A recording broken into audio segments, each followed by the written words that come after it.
That's my quick comment. नमस्कार, मैं हूँ Rakhi Jain. Let's my quick comment में आपका स्वागत है। आज हम पश्चिम बंगाल की राजनीति के एक गंभीर विवाद पर बात करेंगे। ईडी की छापेमारी और मुख्यमंत्री ममता बनर्जी के खिलाफ सुप्रीम कोर्ट में दायर याचिका।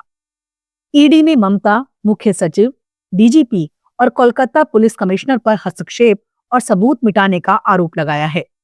ये मामला अवैध कोयला खनन घोटाले से जुड़ा है, जिसमें टीएमसी के आईटी हेड प्रतीक जैन का नाम आया है।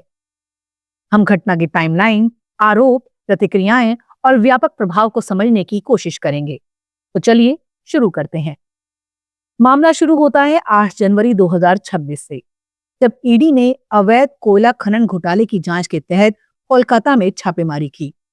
टीम ने टीएमसी के आईटी हेड प्रतीक जैन के लाउडन स्ट्रीट स्थित घर और सॉल्ट लेक स्थित आईपैक ऑफिस पर तलाशी ली। प्रतीक जैन टीएमसी की चुनावी रणनीति तैयार करने वाली कंपनी आईपैक के प्रमुख हैं। छापेमारी सुबह 6 बजे शुरू हुई, लेकिन 11:30 बजे के आसपास तनाव बढ़ गया। ईडी का दावा है कि कोलकाता पुलिस कमिश्नर, मुख्य सचिव, डीजीपी और खुद मुख्यमंत्री ममता बनर्जी मौके पर पहुंची। ममता घर में कुछ देर रुकी और बाहर निकलते समय उनके हाथ में एक हरी फाइल थी, जिसे ईडी ने जब्त दस्तावेज बताया। ईडी का कहना है, अधिकारियों को डराया गया, फाइलें और इलेक्ट्रॉनिक सबूत छीन लिए गए और तलाशी नहीं करने दी गई।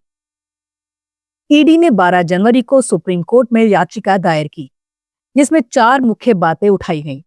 पहला, ये घटना संविधान और कानून के शासन का अपमान है, क्योंकि जब दस्तावेज कोयला घोटाले से जुड़े थे, न कि राजनीतिक गतिविधियों से। दूसरा, ईडी अधिकारियों के खिलाफ कई एफआईआर दर्ज कराई गईं, जिनका मकसद जांच कमजोर करना और डराना था। ये एफआईआर सीबीआई को सौंपी जाए। तीसरा, कलकत्ता हाई कोर्ट में सुनवाई के दौरान हंगामा कराया गया, जो टीएमसी समर्थकों को व्हाट्सएप ग्रुप से बुलाकर किया गया, ताकि कोर्ट में सुनवाई ना हो। चौथा, सुप्रीम कोर्ट हस्तक्षेप करे, सबूत सुरक्षित रखे और संदेश दे कि कोई राजनीतिक पद वाला व्यक्ति कानून से ऊपर नहीं है। ईडी ने पूरे मामले की सीबीआई जांच की मांग की है, क्योंकि उनका कहना है कि राज्य सरकार केंद्रीय एजेंसियों के काम में बार-बार दखल देती है। ममता बनर्जी और टीएमसी की प्रतिक्रिया तीखी रही।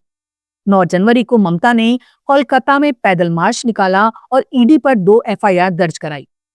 उन्होंने दावा किया कि ईडी गृह मंत्री अमित शाह के इशारे पर काम कर रही है और कोयला घोटाले का पैसा शाह को भेजा गया। ममता ने कहा कि उनके पास शाह के खिलाफ पेन ड्राइव सबूत हैं और जरूरत पड़ी तो जनता के सामने लाएंगी। उन्होंने विपक्ष नेता शुवेंदु अधिकारी पर भी आरोप लगाया कि उन्होंने घोटाले का पैसा इस्तेमाल किया। शुवेंदु ने इस मामले में ममता को मानहानि का नोटिस भेजा, 72 घंटे में सबूत मांगते हुए। बंगाल सरकार ने 9 जनवरी को सुप्रीम कोर्ट में कैविएट दाखिल की, मांग की कि उनका पक्ष सुने बिना कोई आदेश ना दिया जाए।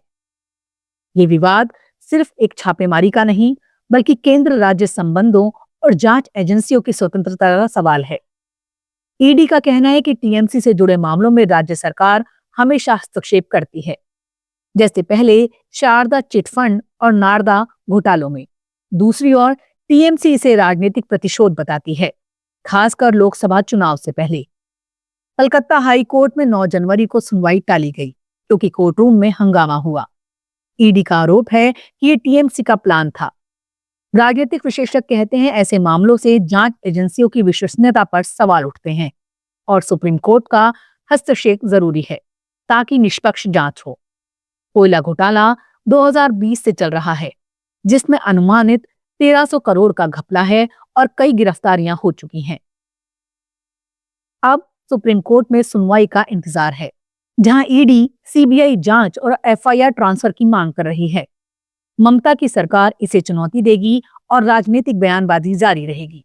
ये मामला पश्चिम बंगाल की राजनीति को प्रभावित कर सकता है, जहां टीएमसी और बीजेपी के बीच तनाव पहले से है। विशेषज्ञों का मानना है कि केंद्र और राज्य को जांच में सहयोग करना चाहिए, न कि एक दूसरे पर आरोप लगाना। आम लोगों के लिए कानून की समानता का सवाल है। क्या बड़े नेता जांच से ऊपर हैं? ये घटना हमें सोचने पर मजबूर करती है। लेट्स माइक क्विक कमेंट में फिलहाल इतना ही।